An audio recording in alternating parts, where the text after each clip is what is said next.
그리고 구나, 겠지, 감사의 삶을 사는 사람은 언제든지 어디서나 항상 협력을 하죠. 그리고 선을 이루죠. 그리고 사은님 뜻과 그 섭리를 인정하는 사람이 되는 것입니다.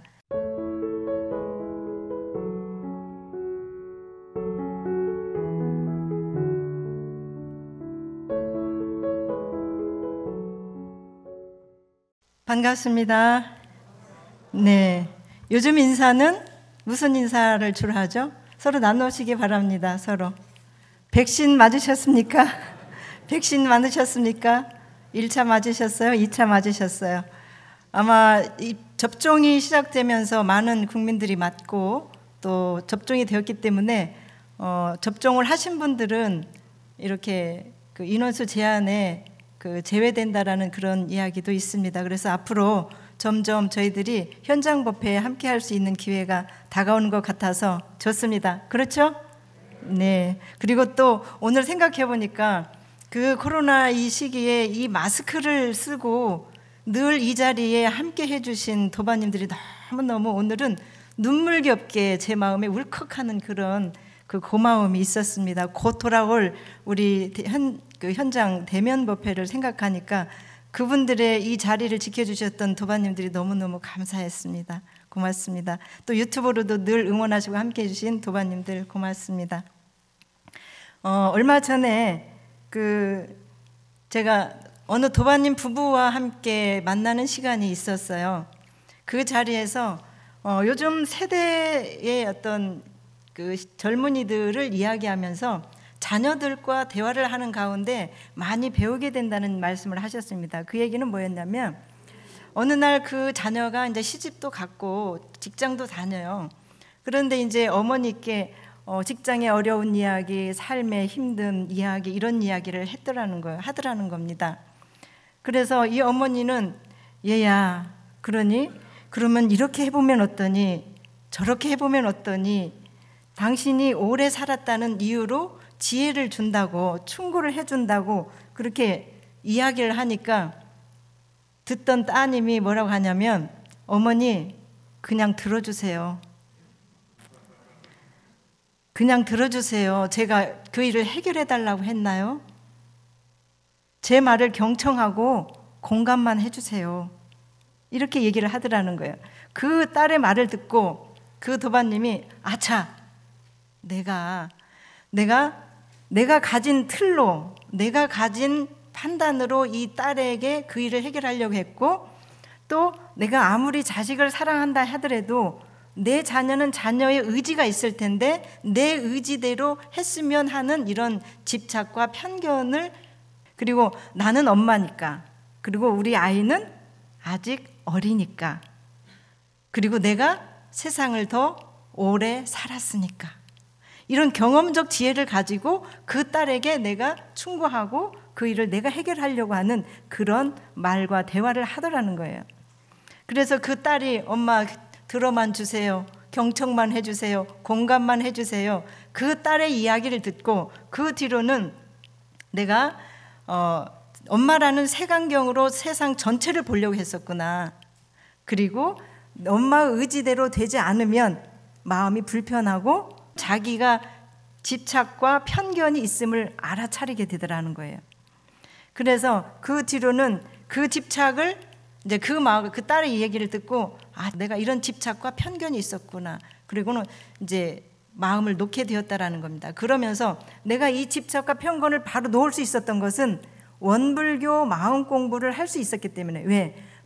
우리 원불교는 마음을 바라보잖아. 때문에 그 집착에서 빨리 벗어날 수 있었고 놓을 수 있었다라는 것을 말씀해 주셨습니다. 이것이 바로 이렇게 상대방의 말을 잘 들어주는 것이 수행이고, 경계를 대할 때마다 구나, 겠지, 감사하구나, 이런 공식을 적용하는 것이 일상 속 그 수행이요 마음 공부라고 생각을 해봅니다. 그래서 이 시간 저는 우리의 마음 수행 방법으로 상황에 지배받지 않고 자각적인 삶을 살 수 있는 세 가지 방법, 그렇구나, 그렇겠지, 감사해야지. 이 세 가지 방법을 말씀드려보고자 합니다. 먼저 그랬구나, 구나 수행입니다. 구나 수행. 벌어진 일, 또 일어난 일, 그것을 그대로 바라보는 것을 말하죠.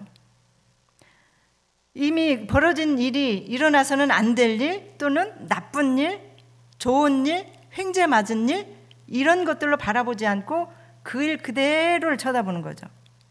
그러기가 쉬운가요? 항상 우리는 내가 판단을 하게 되죠. 그렇기 때문에 그렇게 그대로 바라보기가 어려운데 이걸 훈련을 하자는 거죠. 그렇구나, 구나. 그 일에 대해서 어떠한 이름도 붙이지 않는 것을 말합니다. 이 구나는. 그리고 판단이나 나의 분별성, 주착심, 이것을 갖지 않고 혹은 단정하지 않고 사실 그대로 바라보는 것. 대단한 훈련이 필요한 삶입니다.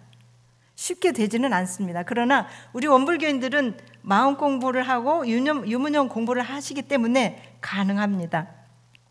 그래서 그 군화는 상대에게는 이미 그 일에 대한 충분한 근거가 있다고 하는 것을 이렇게 이 근거가 있어라고 하는 그것을 초월한 군화예요. 그냥 있겠구나, 저 사람 이거 있었겠구나라고 하는 그것만으로 그것을 그 하나를 또 가지게 되거든요. 그것을 초월한 군화, 그냥 군화. 그래서 이 군화의 세계를 발견한 사람은 입장을 바꿔볼 수가 있습니다. 그래서 우리 모두가 무슨 일이나 어느 한편에 우리가 치우치거나 편착심을 갖게 되면 두루 박지가 않아요. 그래서 상대가 생기죠.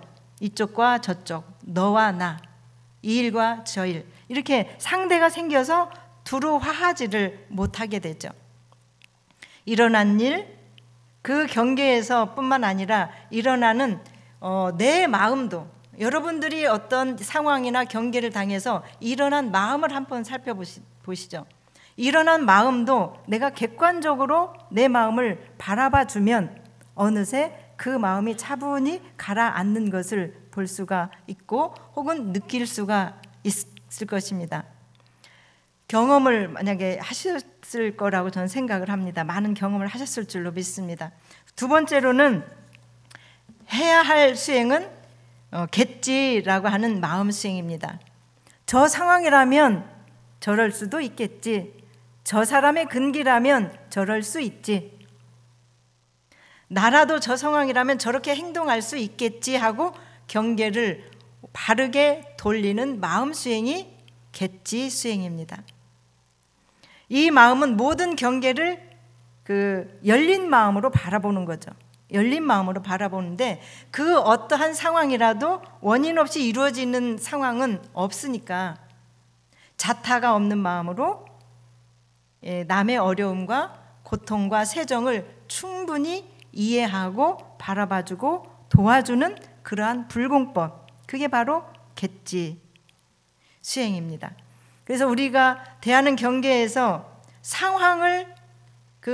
대하는 경계에서 상황성을 살펴보면 또 그 상황성을 우리가 살리면 내가 보는 상황성과 저 사람 상대가 보는 상황성 이 두 개를 살리면 어떻게 돼요?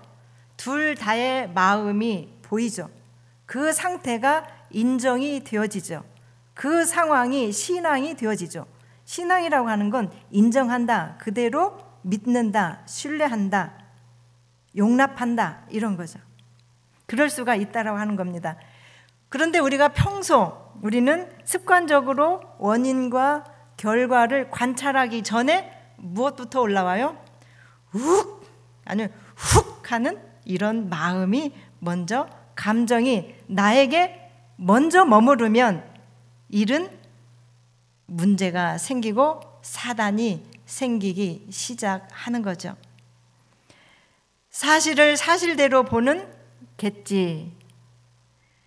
이 세계는 나 중심적인 것에서 상대 중심적인 것으로 전환하는 역지사지의 발상입니다.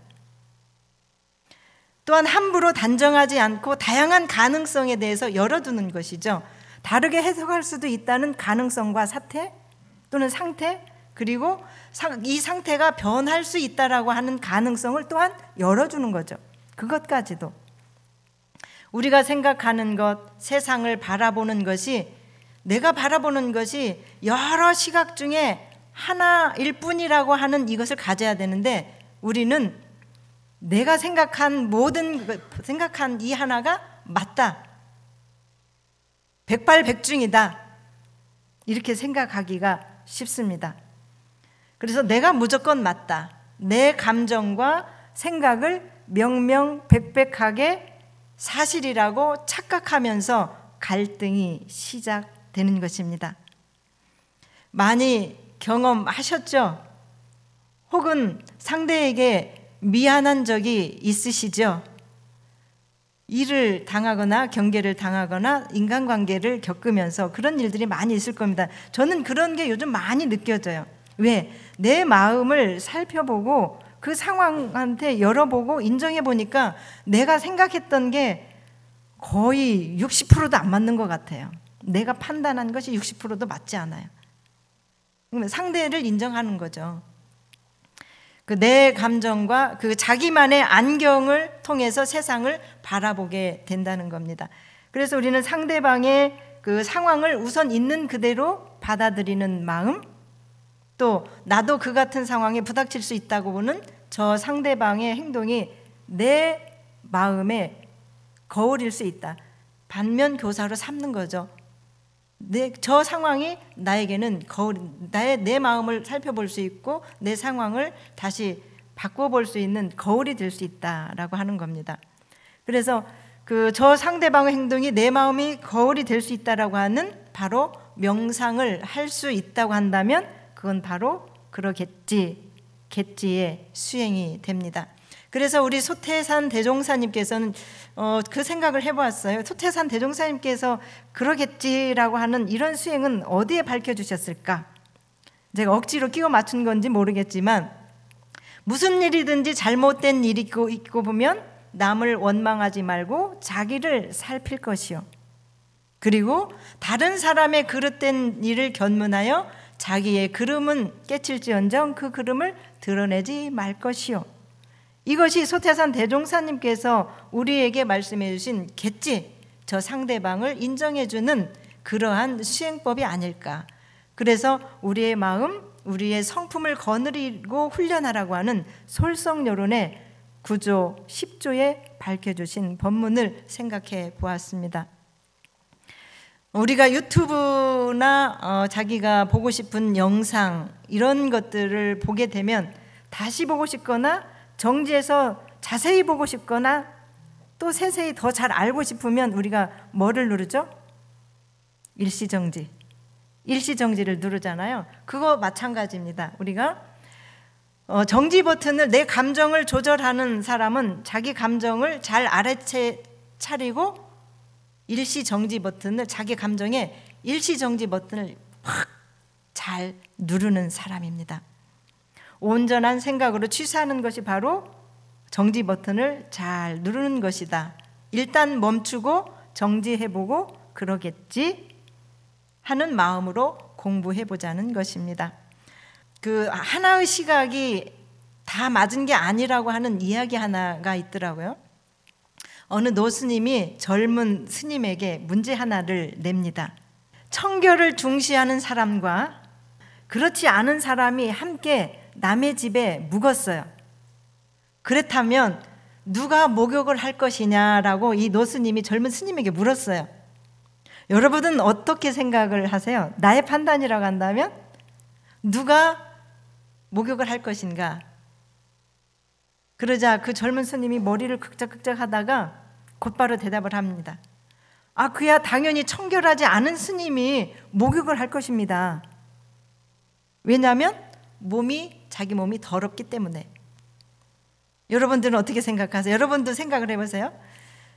노스님이 그 젊은 스님의 대답을 듣고는 그 고개를 갸우뚱하면서 다시 미소를 지으면서 다시 한번 잘 생각해보게 라고 물어요.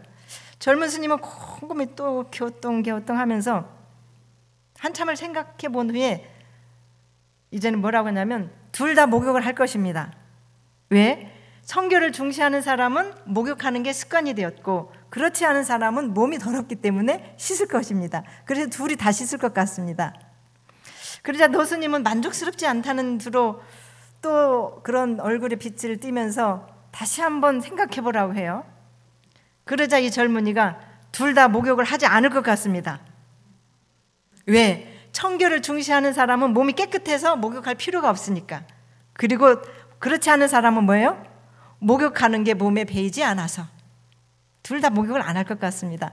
그러자 노스님이 만면에 희색을 띠고 말합니다.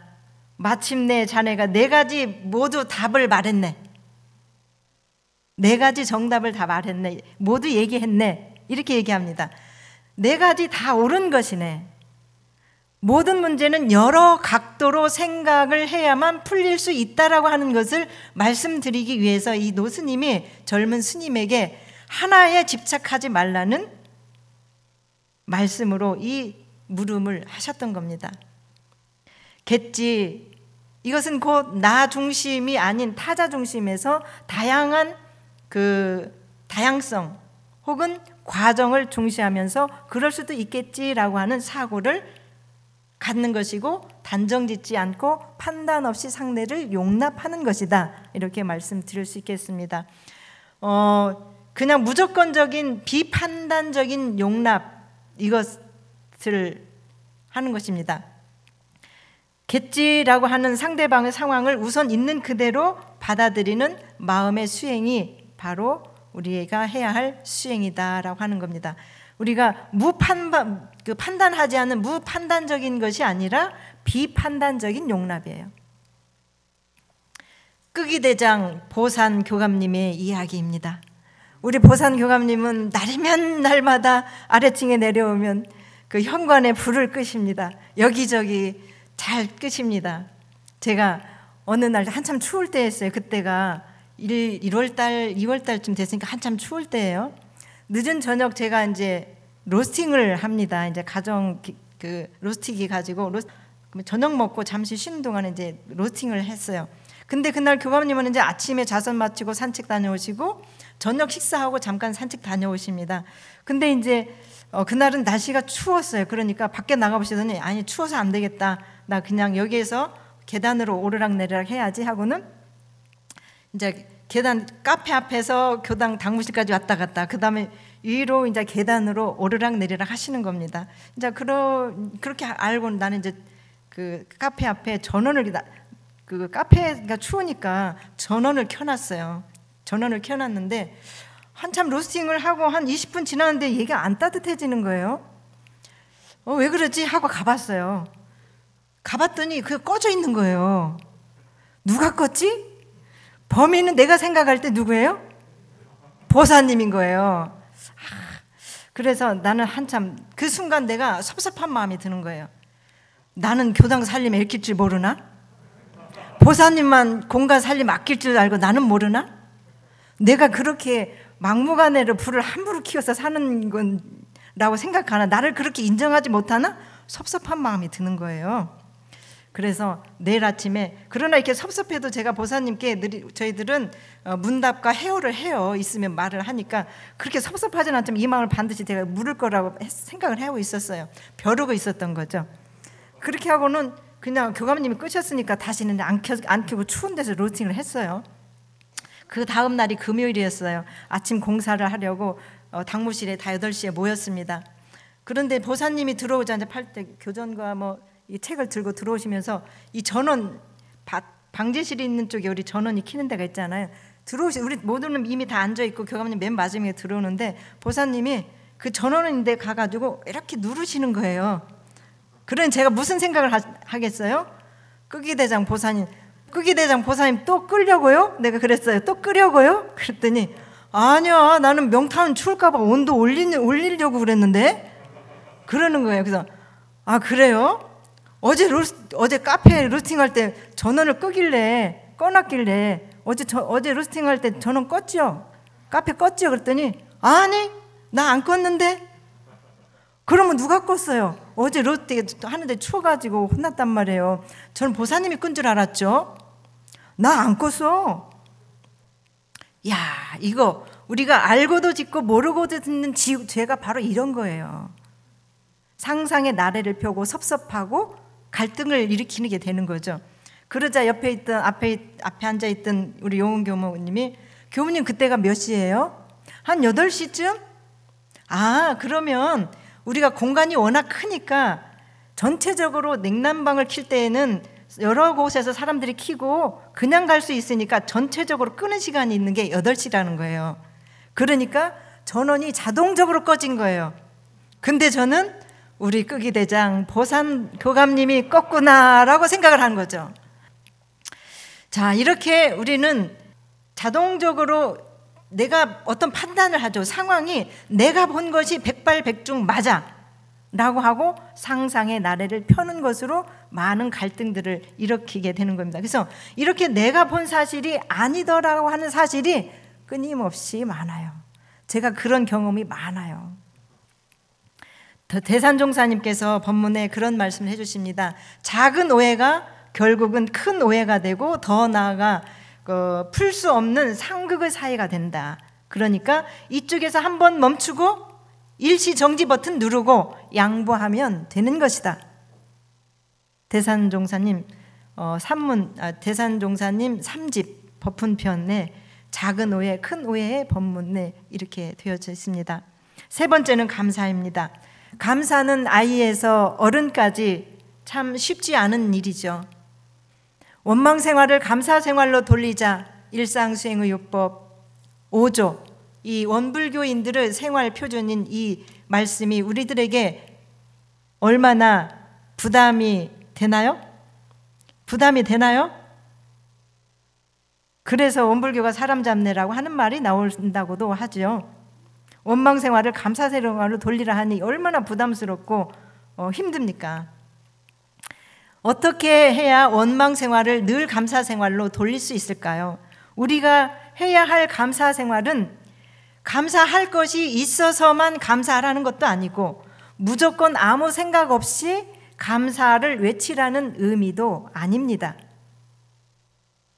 우리의 감사 생활은 외적인 상황과 조건에 따른 반응이 아니고 혹은 그런 상황과 상관없이 내 안에서 감사하게 만드는 어떤 근본적인 것을 알고 감사하자는 거죠. 그건 뭐냐면 곧 소태산 대종사님께서 우리에게 깨달음으로 밝혀주신 없어서는 살 수 없는 관계성, 연기법, 인과를 확실히 알고 믿는 사람은 어떠한 상황에서도 감사할 수 있다라고 하는 거죠. 우리가 매 순간 일을 지내고 보면 내 생각과 판단은 부분적인 것이지만 법신불 사원님의 뜻은 항상 전체적이더라고요. 전체적이에요. 나는 단순한 한 파트이지만 부분적인 것이지만 법신불 사원님의 뜻은 전체적인 것을 돌리더라 라고 하는 것입니다. 나는 그 진리의 뜻을 다 알 수 없기 때문에 내가 더욱더 겸손하고 사원님의 뜻에 귀를 기울이며 살면서 살아가고 있습니다. 지금 나에게 일어난 어떤 사건에 초점을 맞추어서 상황에 따라 반응하면 감사할 때도 있지만 그 상황은 뭐예요? 내 조건에 맞고 내가 만족하면 감사를 하게 되죠.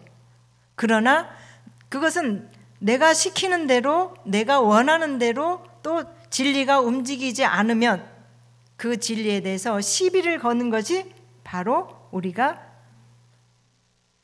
불평과 원망이죠. 감사는 마음의 변화에서 일어납니다. 그래서 마음의 훈련이 필요한 거죠. 모든 생명이 마음에서 나오고 마음이 건강해야 합니다. 지금의 문제가 있다고 하더라도 어려운 어떠한 경계가 있다 하더라도 마음만 건강하다고 하면 그 문제는 세월이 흐르면 풀어지게 돼요. 이 건강한 마음만 있으면. 그런데 마음이 건강하지 않고 마음이 깨어지지 않고 잘 관리하지 않으면 영원히 풀어지지 않죠. 항상 그 방향으로 반대 방향으로 가게 되죠. 제 경험이에요. 저의 경험. 감사는 내 마음의 태도가 태도를 어떻게 하느냐가 중요하다라고 하는 것입니다. 보통 우리들은 조건이 갖추어지면 인정할 수 있지만 조건이 안 되면 불평을 하게 되죠. 그런데 감사는 조건의 문제, 환경의 문제가 아니더라 하는 거죠. 우리들의 마음의 태도가 중요하다. 그래서 정산 종사님께서 말씀하십니다. 마음의 본말을 알고 마음 닦는 법을 알고 마음 쓰는 법을 잘 아는 것이 모든 지혜 중에 제일 가는 지혜가 된다. 무본편 2장 말씀입니다. 우리가 감사에 관련된 책들이 참 많습니다. 저도 여러 권을 사서 읽고 저장하고 있는데 감사도 훈련이다라는 책도 있잖아요. 하루 한 번 감사하자 등 우리가 여러 가지가 있지만 근본적인 문제를 다루지 않으면 이 근본적인 문제는 뭐냐면 우리들처럼 우리 원불교 교도들처럼 인과의 이치, 연기법, 관계성을 알지 못하면 아무리 훈련을 한다 하더라도 그게 근본적인 감사가 되어지지 않는다는 거예요. 모든 걸 조건과 환경과 상황으로만 본다는 거죠. 그래서 우리는 우리 미연에 우리가 백신 접종 예방하듯이 여러분들 이 자리에 오신 것도 마음 훈련, 그런 마음들, 원망과 불평, 비판, 이런 그런 것에 떨어지지 않도록 예방접종하러 강남교당 병원에 오신 거예요. 일요일마다 항상 와야 돼요. 백신 맞아야 돼요. 법당에 와서 마음 백신을 맞아야 돼요. 훈련이 필요합니다. 우리가 신앙생활을 할 때 우리는 외적인 형태로 평가하는 경향이 많은데 우리가 어떤 일을 어떻게 많이 열심히 하느냐가 중요한 게 아니라 어떤 마음과 태도를 하느냐. 우리는 마음 병원, 이 법당에 오셔가지고 어떻게 하는가라고 하는 태도를 여러분들은 배우잖아요. 훈련을 하잖아요. 그래서 반복 훈련을 하잖아요. 반복 훈련이 법회이고 반복 훈련이 상시일기입니다. 그래서 우리 도반님들께서는 감사하게도 단별로 감사생활, 은혜 발견, 한 줄 일기 감사 쓰기 이런 것들로 그 단장님을 중심으로 항단장님을 중심으로 늘 유문염을 통해서 상시 훈련을 하고 계시죠. 정산 종사님께서도 우리가 한 부분의 해를 받았다고 해서 큰 은혜를 모르고 원망하는 것은 한 끼 밥에 채했다고 밥을 원수로 하는 것과 같다라고 했습니다. 어떤 경계에서 내가 그냥 절망하지 말라고 하는 거죠. 또 근본적인 것을 알라고 하는 말씀이라고 본 것입니다.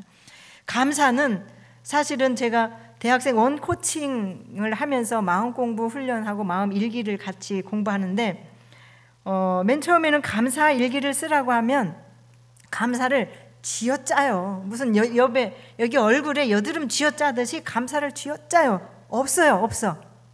왜? 내가 감사한 내 조건과 나에 맞아야 감사가 일어나기 때문에, 그렇기 때문에 감사라고 생각을 하기 때문에 감사가 없어. 그래서 쓸 수가 없어요.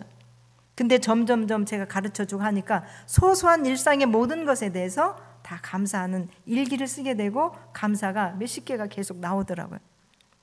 그래서 감사는 짜내는 것이 아니다. 즐거움으로 나와야 된다. 그 즐거움은 곧 우리가 신앙이 깊어지고 믿음이 깊어지면 점점 점점점 그 자랄 때 우리에게 찾아오는 것이 즐거움이죠. 믿음으로 인해서 찾아오는 게 즐거움입니다. 그 즐거움은 바로 믿음이 깊어졌다는 거죠. 우리 평타원님은 날마다 교당이 감사하고 이번 만난 게 감사하고 우리 형사님 만난 게 감사하고 시그넘에 있는 게 감사하고 내가 어찌 다 이 소태산 대종사님 법을 만나도 감사 걸음이 감사해요. 저 그걸 뵐 때마다 제가 간절히 합장을 하죠. 이 믿음이 깊을 때마다 그 즐거움과 감사가 저절로 나온다고 하는 것을 우리 도반님들을 통해서 저는 뵙게 됩니다. 자, 그 즐거움은 곧 믿음이 깊어졌다고 하는 것이라고 했죠. 감사도 마찬가지입니다. 감사가 오면 내가 원망 생활을 감사 생활로 돌리자 하니까 감사를 무슨 고지서가 나온 걸 쳐다보고, 우리 고지서 나오면 어떻게 돼요? 내가 이거 내야 돼? 왜 이렇게 됐지? 내가 이걸 내야 될 이유가 있어? 법적인 근거가 있어? 라고 따지죠. 그런 것처럼 우리가 어떤 상황이 되면 마치 고지서를 보듯이 고지서가 온 것처럼 감사할 것이 아니다. 그렇게 고민해서는 될 것이 아니다. 조금만 어려움이 오면 우리는 왜 이곳으로 나를 데리고 왔는가라고 원망을 바로 돌리죠. 그것이 바로 고지서 보고 감사하는 거나 마찬가지다. 불평하는 것은 왜 이곳으로 왔느냐라고 내가 불평을 하는 것은 인과에 대한 이치, 확신, 또 당장 일어난 것에 대한 사건 앞에 이제 반응하게 되고 인과의 이치를 모르기 때문에 거기에 대한 잠깐 거기 일어난 일에 대한 반응을 하기 때문에 내가 감사를 할 수가 없게 되죠. 우리들이 일어난 일만 보고 섣부른 해석을 하다 보면 자칫 원망만 하다가 세월을 보내게 됩니다. 현재의 일에 즉각적인 해답을 얻고자 하면 신앙에 해답이 없고 혼란이 오죠. 신앙에 혼란이 오죠. 내가 어떻게 이런 일들이 있을 수 있어? 나에게 왜 이런 일들이 와? 라고 생각하면 신앙에 혼란이 와서 이거 내가 기도를 해야 돼? 내가 교당을 다녀야 돼? 이런 신앙의 혼란이 오게 되는 겁니다. 믿음이란 무엇입니까? 믿음이라고 하는 것은 사실 어떠한 결론을 내리지 않습니다. 믿음이라고 하는 것은 기다릴 줄 아는 거예요. 믿음이라고 하는 것은 미래에 초점을 두고 있어요. 미래, 내가 산 생의 미래뿐만 아니라 영생을 두고 있죠. 영생까지도 미래에 초점을 맞추고 있고, 미래에 초점을 맞추고 진리의 뜻을 살피는 게 믿음이에요. 결국 전체적으로 이것이냐 저것이냐를 선택하는 것이 아니라 이것도 저것도 모두다라고 하는 사고입니다. 막연한 혼합이나 혹은 양비론이 아니라 전체에 대한 통찰에서 비롯된 통합의식에서 나오는 것이어야 된다라고 하는 겁니다. 통합의식은 나를 완전히 비울 때 가능하죠. 나를 완전히 비워낼 때, 즉 I am something이 아니라 I am nothing으로 살아갈 때 우리는 언제든지 무슨 일이든지 구나, 겠지, 감사 이렇게 살아갈 수 있겠다라는 생각입니다. 유화가 아니라 무화가 되자. 그러니까 내 판단을 놓자는 거죠.